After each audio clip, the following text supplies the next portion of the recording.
There's the lifestyle girly, who's seemingly always reading autofiction in a park at 2 p.m. on a Tuesday. There's the legacy YouTuber, who only posts once a year and is somehow still afloat. There's of course the Nepo baby. There's also your coworker whose last job ended 7 months ago, but they still haven't updated their current position on LinkedIn and has inexplicably been in Norway for the past 3 weeks. And then there is the last archetypal trope of someone who is barely employed, because I can't think of a fifth one. What do all these people have in common? Well, mainstream media would say they need to get a job. Big bunch of losers, you're wasting your lives. Get a job, kiss a girl, do something. And I joined their ranks this past year to see what life was really like on their side of the labor market. That's right, I have been unemployed for the last 10 months. And I acknowledge, like, there may be some cognitive dissonance brewing in you as a viewer because of the blazer and the glasses, but don't let it fool you. Spectacled, blazered people can be unemployed too. I've picked up on this collective yearning, building, a public wanting, a spiritual demand for a life untethered from labor. But would that really solve our problems? Can we escape our Sunday scaries, our skyrocketing cortisol levels, our existential dread by escaping our jobs? This whole thought experiment has only ever been purely theoretical. Until now. That's right. It's time that I can finally reveal that this whole period of unemployment was a sociological study conducted by Harvard University. Equipped with my moleskin, my Pilot G2.7 pen, and the ability to document every waking thought I could have possibly had, I set out on my path to discover the truth. Like and subscribe for the results. My name is Catherine, by the way. We are now complete with our study. Thank you for your time. All right. We will be tackling this case study phase by phase of my research, starting with phase 0 because pieces of this started to come together before I even put in my 2 weeks, and that is the travel bender as we all know it. I'm in Weldon Spring. I'm in Yevley. I'm in the abandoned city of Pripyat. I'm inside one of the Inchindown oil tanks. I'm off to the Arctic for 3 weeks. I'm in Hull. I am at Disney World. I'm in an airplane bathroom. I am squinting into the sun. I'm at space camp. This is specific to the most aspirational unemployment lifestyles among us, you know? When we're dreaming of a life without a job, this to me is one of the key components. And I tried it, as any dutiful academic clinician would, okay? Before I terminated my job, I had already booked a nice tour of the southern US, starting with Jazz Fest in New Orleans with my family, then doing a brief stopover in Austin on the way to Joshua Tree for a very cosmic Big Thief concert amongst internet friends and friends of friends. Did a camping trip in Olympic National Park. Went out to Montana for 5 days. Met friends in Lake Tahoe in California for the 4th of July. Did a week in the backcountry of Washington doing trail volunteer work. Took my mother to Europe for the first time in her life. Jet-setted to Mexico City for a music festival. And spent as much time back home in the Bay Area over the holidays as I wanted to. Some truly golden memories. And was it all it was cracked up to be? Yes. Yes, it was delightful. It was lovely. Got to experience some beautiful new places and events. Now, I'm not sure if this volume of traveling is indicative of what, like, permanent unemployment would be, aka retirement, just because you're really rationing your money at that point. I'm expecting that I will make this money back. So I was okay with eating through the grant that I had been afforded for this experiment by Harvard. But, you know, if this is available in my retirement, like, I am looking forward to it. But on to phase 1 we go.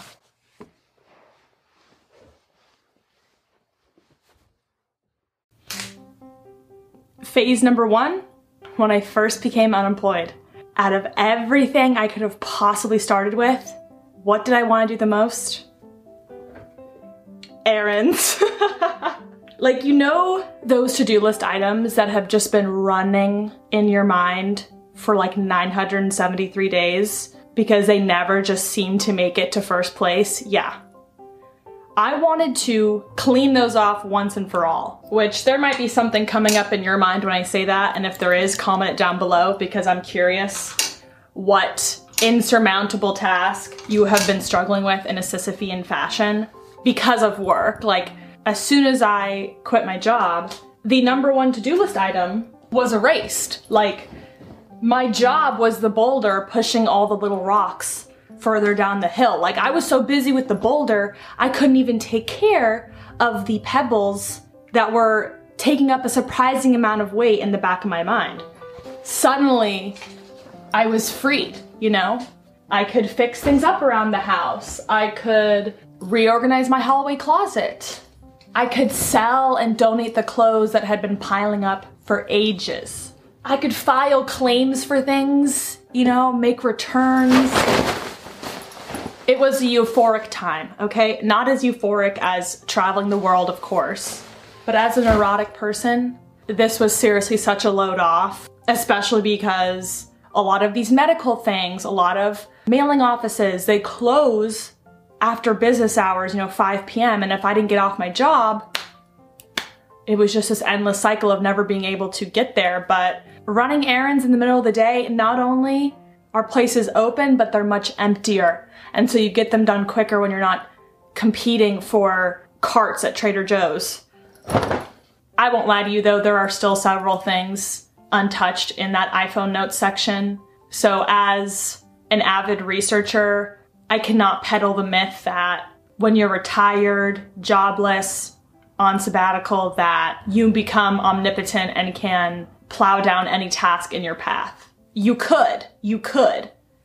This was a sample size of 1. Like, in that way, my advisors weren't really happy with me because it wasn't statistically sound, but unsurprisingly, there aren't too many people who could quit their job for a study for free, and writing grant proposals is hard work, as some of you may know. So I was unable to secure enough funds to send dozens of people into the unemployed wilderness. That could be a cool life's mission though. I would love to free some of you from your jobs. Comment down below if you want to be entered into the study. It has to be randomized though, so some conflicts of interest.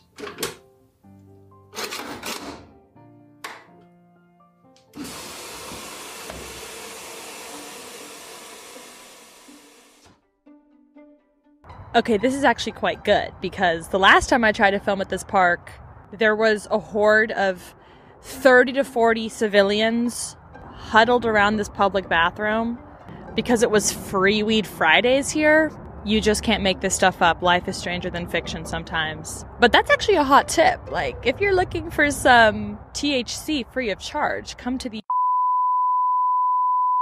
every Friday. Okay, but anyways, the next phase of my unemployment clinical work was the wellness phase. As you can tell by my impeccable form, I may or may not have reached peak physical performance. Taking care of myself when capitalism never would. What else can I do here? You see, how the fuck do people do these? You see, work and wellness have a very adversarial relationship. They have a very adversarial relationship to one another. Like, going to work, unless you were like a personal trainer or a construction worker, maybe not even then, because that's really hard on your body. I don't know, a trail work leader, like unless you're one of those things, spending time at work usually means spending less time on your health. Even just down to like being able to let your body rise and shine at the time it wants to every single day. As someone with sleep apnea, like there are very few jobs out there that would allow me to build a schedule that directly correlates with the amount of chronic illness I'm feeling on any given day. Like, now that I have an autoimmune disease and a mental illness and a sleep disorder, scoliosis, Lord only knows what's going on in the rest of my organs. Like, that's a lot to manage on top of managing work. And so it just doesn't happen. And this may be very familiar to all of you who are likely employed. Work just hurts your health in multiple dimensions. Like, first of all, capitalism and ableism are best friends. There's that. Ultimately, your job cares about your labor, not your well-being. So what if you're sick? You can still clock in. You know, like, we still need you. Your ass is on the line. This is not foreign to any of us. There's only so many sick days you get. And if you feel sick more days than that, too bad. Your salary says you can't be. Your wage says you can't be. So basically, as soon as I quit my job, if I woke up in the morning and I felt really low and tired, I stayed in bed. Even though I would often still feel pangs of guilt, I tried to resist the urge to go against my body, really follow my intuition. And I really treasured that luxury because I knew that would be the first to go as soon as I had a calendar full of meetings again that were more or less out of my control. I also could regulate my emotions more easily because I didn't have to suppress them and stuff them down to still show up to a Zoom call with a smiling face on.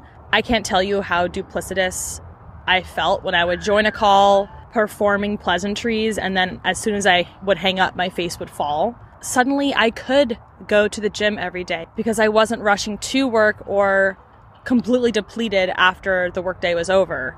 I was able to cook more for myself and take care of my nutritional well-being because my brain wasn't fried at the end of every single day. Here is probably the biggest, most poignant development of the whole study was like, I did not have reasons to feel stressed. When I say stress, I mean like there's a gradient of stress and nothing ever hit the top levels of stress that I felt from my job. And that was just like a massive relief. And I think that did have like trickle effects into every other department of my health. However, several ills remained. Even without a job, I am a victim of revenge bedtime procrastination. I am both the perpetrator and the victim in that situation. I really thought that would go away as soon as I didn't have something to procrastinate and revenge against, but it turns out that might be a little more deep-seated than I thought. My sugar addiction remained? Yeah. Don't laugh. It's real. It affects my life. I also didn't have vision insurance. So thankfully, I did not have any massive ailments with my eyeballs. But that could have been bad. And I did have to pay for my own health care. So there is that cost to factor in as well. But I did just want to say, like, you can treat your health poorly no matter what state your life is in, and it's very easy to do. But I'm very proud of how much I was able to prioritize my well-being. I'm going to miss these sweet, sweet muscles when they're gone. All right.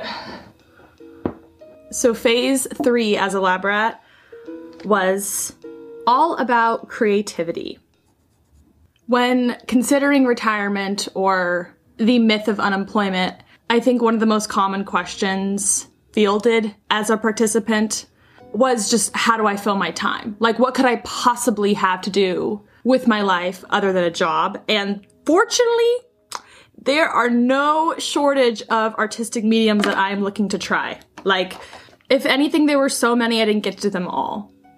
Like, I really wanted to start doing embroidered secondhand merch, but instead I ended up doing embroidery projects as gifts for my friends. I was able to dig a lot more into my Patreon work and create there. I picked up watercoloring, as you can see. I took a poetry class, became a novice woodworker, fleshed out a lot of YouTube ideas. It opened up time for me to do Vlogmas this year, or I guess last year, which was a really all-consuming creative challenge that I deeply enjoy digging into. I launched my podcast at the start of this year and started exploring more with like an audio medium. I'm taking a dance class on shuffling right now. I've gotten to take myself out on a lot more artist dates, which are really important to me. It was just pouring out of me. So if you've considered and you have the ability to quit your job because you want to pursue more art, like, it is definitely the best way to be able to have more time to spend on art and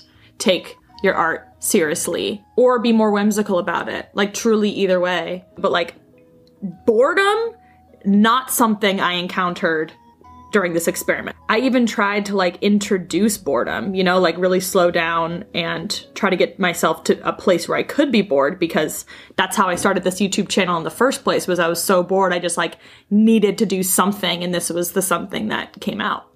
So I'm very happy with how much I've been able to express myself during this time through creative mediums, and I'm gonna miss it a lot. Like, I will always do art no matter what. It's so healing, so fulfilling, so fundamental to like my own spirit.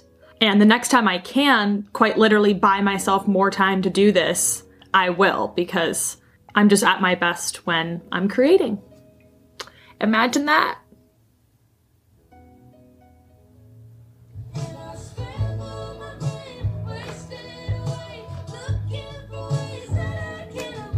So phase 4 of my unemployment was where we took free thinking into the physical realm, and that is self-expression. There are so many confinements to your self-expression under the regime of professionalism, and I'm not going to say it's like the worst evil of capitalism, but it certainly is like suppressing your ability to really show up as you are. Like every day, knowing that I couldn't just wear overalls and a sports bra into the office like I might do on the street, that sat with me, and it infiltrated my comfortability in that environment. So when I quit my job, I remember the day that I returned all my laptops and stuff after I had finished, I wore a baseball cap and my Blundstones and my blue overalls and like a little stupid t-shirt into the office. And you might say, oh, I can wear that into my work. Great.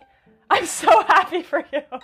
But I was made to feel like that wasn't appropriate because of social proof. No one around me in the sales environment was doing that, certainly. And if I'd showed up that way, I think a few questions would have been raised. I do think that. So pretty much as soon as I quit my job, I started dyeing my hair crazy colors. I am still struggling with permanence, so I didn't get tattoos, but I started layering on temporary patchwork tattoos, and I didn't have to think about wearing makeup to look a certain way. You know, I got to style my hair like truly the way I'd want to style it. I dyed my hair again and truly got to present myself authentically how I wanted. And even now, as I'm applying to jobs, I can already feel myself thinking about, oh, am I going to be able to preserve this newfound freedom in my self-expression at my future job? I certainly hope so. Like maybe not being in a sales role will help with that. But still, like, am I going to be able to wear my favorite shirt that says, I got bacterial vaginosis at Kilovolt Coffee? Like, am I going to be able to wear my Omar Apollo merch that says heterosexuality can be cured? Like, is that going to be acceptable in any office environment? Because I will say working a retail job over the holidays was a little bit cleansing, in which I know that's a sentence. I know that's a sentence. It was a little bit cleansing in that I felt like I could truly just show up and style myself and speak the way I wanted. I didn't feel censored in any way. Because even on YouTube, I do struggle with this a little bit, and I certainly vlog in some haphazard states, you know? Like, I've done my best to free myself of feeling like I need to export desirability for myself at all times. But even in like a silly little job like this, professionalism, there is like a form of like professionalism. And it definitely affects other people more than it would affect me. Like, it's a problem universally. But for 10 pristine months, I didn't feel any of the, you know, minor dysphoria of just looking at myself in the mirror and not feeling aligned with who I see. Okay. Oh, hello everybody. Hello. So phase 5 is where my full-time job really became hanging out with all of my friends, because these are definitely my real friends and not paid research subjects that Harvard coordinated for me. But as soon as I knew that I was going to have all these subjects at my disposal to be my friends, I knew I had to take advantage of the situation. Like, that is truly a golden, to have friends is a golden opportunity that you do not want to miss out on.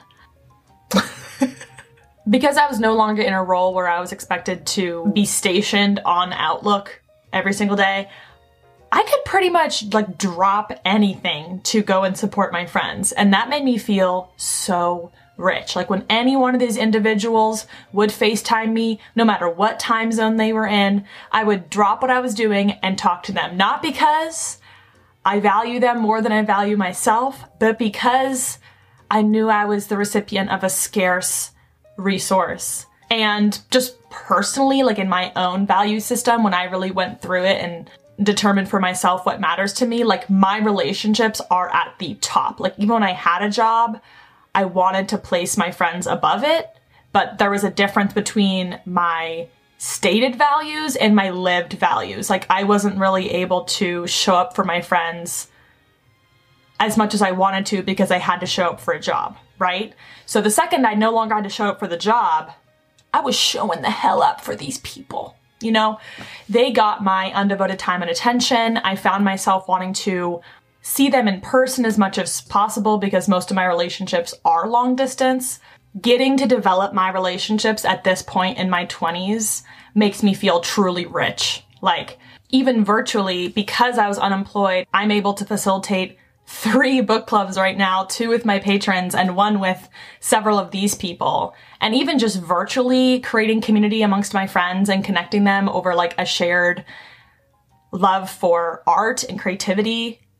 It's been such a life force in my day-to-day. I love all these people deeply, and I think it would be such an aspiration for me to be able to have a year of retirement with all of them. That would truly be a period of delightful, euphoric mania. And maybe that's what it's like. Maybe that's what it's like for unemployed peoples.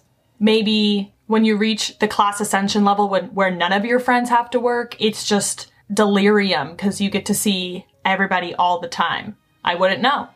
These are working people. These are labor-giving Samaritans. And I will return to their flank shortly, hopefully, if I can get a job. All right, so phase 6 of the study was loneliness.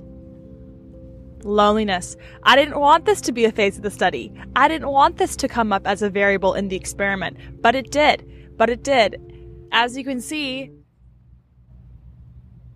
there's not many other people in this park at 1:33 on a weekday. Actually, there were a couple people that came by earlier and I wanted to ask them, like, what are you doing here? Because it's so unusual to just have nothing to do in the middle of a workday. Unsurprisingly, I did not find myself quitting my job and then all of a sudden entering into this community of unemployed people who welcomed me with open arms. Like that's just not really, or wasn't really available to me. For many of us, our jobs become a sense of community. I'm not going to say that we're all finding community in our jobs because it's a very contingent community, you know, dependent on your labor there. Like they could fire you at any time and suddenly that community that was once present is now evaporated. So it's a little, like I found it to be a little dangerous. And I spoke about this in my I Don't Dream of Labor type video, that it's dangerous to put all of your community eggs in your job basket because that basket gets turned over and suddenly you're topsy-turvy. So, yeah, like I found myself filling up my time with all of the above phases, but still just not having many people to do things with because my schedule was abnormal. Like I said at the top of the video, I wanted to find out how much of the system of capitalism you could escape by escaping your job. And unfortunately, my hypothesis was that loneliness is endemic to a hyper-individualized, profit-based system.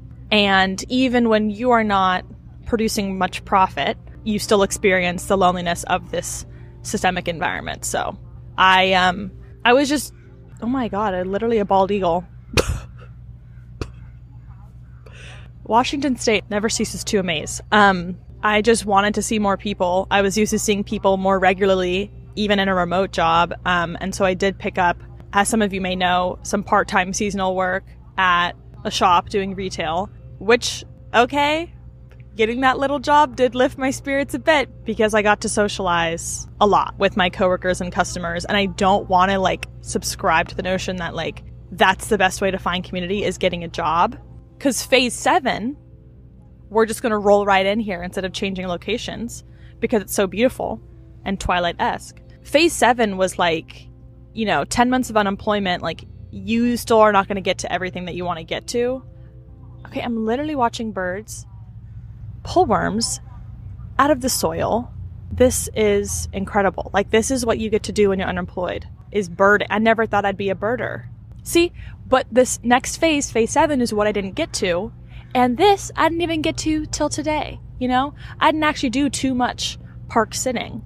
And mainly what I wanted to get to was putting down more roots in my local community, and not through like commerciality, not through like getting involved with businesses, but getting involved with like mutual aid projects, like political movements, leftist orgs, volunteering, that sort of thing. I am involved in an online political project, and I spent a lot more time on that in a moment where that organization was really changing a lot. So I felt really proud that I could be there when that political project was shifting a lot, because I didn't have a job and I could really focus on that as a top priority. But I think one way I could have felt less isolated and more connected is if I found a Seattle-based community. I'm getting really tired of using that word now.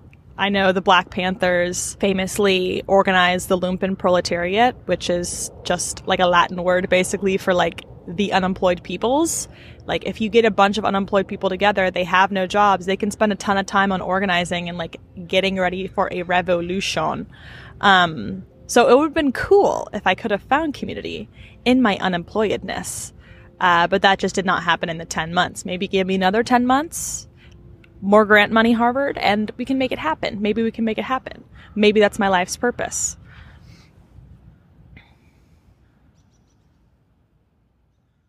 So now we've gotten to the part of the video where I'm supposed to tell you what you were supposed to get out of all of this.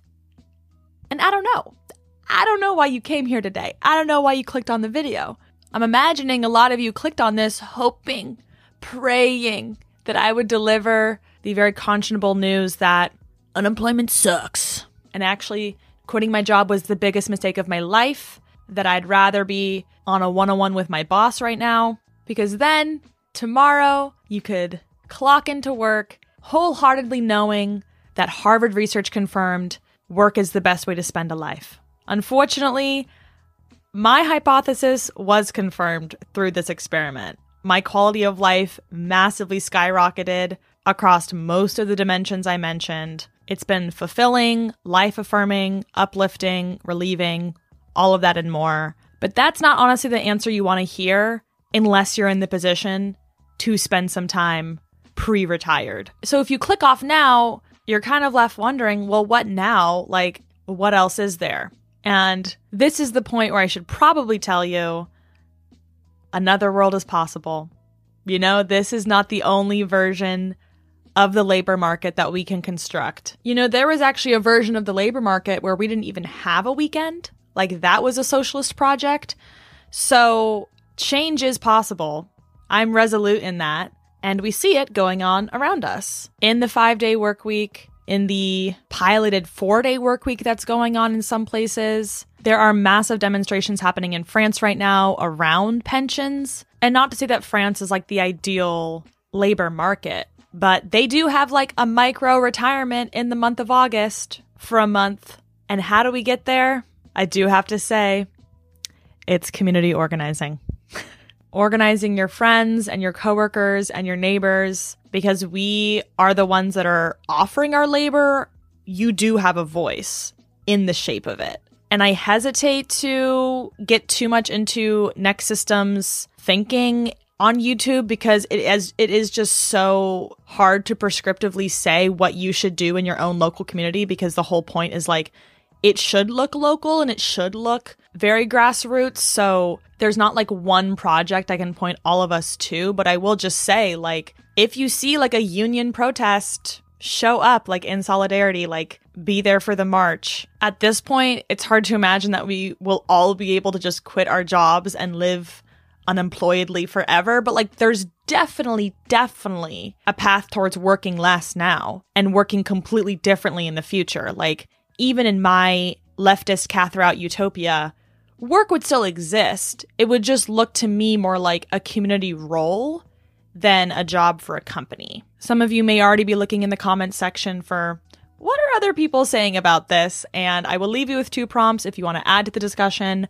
Number 1, if you could imagine your community role, what would that look like? Is it gardening, farming? Maybe you're a librarian for your tool library, anything like that. And then number 2, if you were awarded a Harvard unemployment grant, how would you spend your 10 months?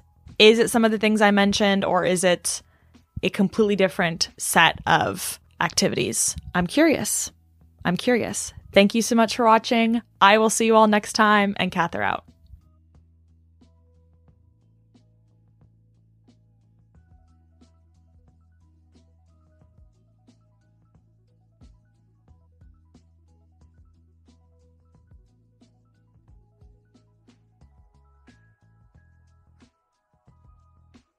When I get employed, I'm gonna say I'm with job, like how people say I'm with child.